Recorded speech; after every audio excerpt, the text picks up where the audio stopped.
तुम्ही कधी शांत बसून ऐकले का आपल्या महाराष्ट्रातली ती सुरांची ओढ? जणू कुठून तरी येणारा एक आपला घरचाच आवाज. आज थोडं थांबूया आणि बघूया आपल्या महाराष्ट्राचं लोकसंगीत. गावातल्या चौकात, रस्त्यावर, जत्रेत, लोककला जिथे जन्मली तिथेच तिचं मन आजही धडधडतं. ढोल ताशाचा ठेका ऐकला की अंगात आपोआप जणू ऊर्जा येते. तो लेझिमचा झंकार फक्त नृत्य नाही तर माणसाच्या मेहनतीचं जिवंत रूप आहे. वारकऱ्यांच्या ज्ञानोबा तुकारामध्ये तर जणू एक वेगळी ओढच आहे. हा भाव शब्दात बसत नाही.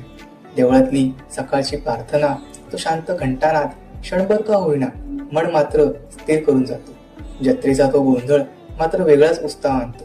आजची तरुणाई हेच सूर घेते, फक्त त्यात एक नवा तडका देते. मूळ संगीत तेच, आवाज मात्र आधुनिक. पहाटेच्या भजनाचा सूर लागतो आणि वाटतं दिवस कितीही कठीण असो, सुरुवात मात्र सुंदर झाली. हे सगळं मिळूनच तर तयार होतं महाराष्ट्राचं लोकसंगीत. हे फक्त ऐकायचं नसतं, हे जगायचं असतं.